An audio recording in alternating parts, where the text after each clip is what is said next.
তৈরি করার জন্য প্রথমে একটি মিক্সিং বলে নিয়ে নিচ্ছি 2 কাপ শুকনা চালের গুঁড়া, নিয়ে নিচ্ছি 1 কাপ ময়দা, 1 চামচ লবণ, 1 টেবিল চামচ সুজি, মিষ্টির জন্য এখানে দিয়ে দিচ্ছি 4 টেবিল চামচ চিনি। তারপর শুকনো উপকরণগুলো একটা হ্যান্ড হুইসের মাধ্যমে মিশিয়ে নিলাম।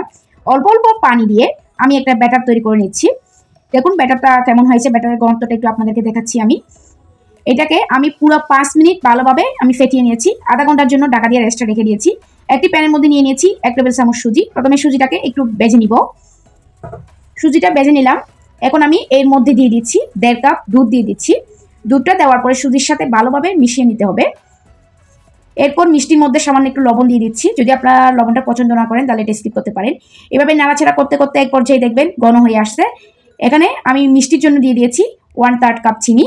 তারপর সবগুলো একসাথে মিশিয়ে নিলাম। এখানে নাড়াচাড়া করার পর এরকম ঘন হয়ে আসছে। এ পর্যায়ে আমি নামিয়ে নিব। ঠান্ডা হওয়ার পর আর একটু শক্ত হয়ে যাবে এগুলো।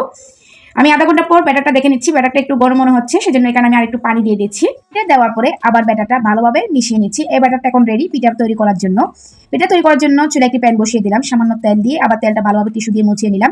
এখানে একটা কাপ দিয়ে মেজারমেন্ট কাপ দিয়ে আমি 1 কাপ ঢেলে দিয়েছি। এক পাশ হয়ে গেছে। এই পিঠাগুলো আমি নামিয়ে নিচ্ছি। এভাবে করে সবগুলো পিঠা আমি তৈরি করে নিয়েছি। একটা পিঠার মধ্যে আমি ভিতরে পুর ঢুকিয়ে আপনাদেরকে একটু দেখাচ্ছি কেমন হয়েছে। দেখুন মাশাআল্লাহ দেখতে অনেক লোভনীয় দেখাচ্ছে।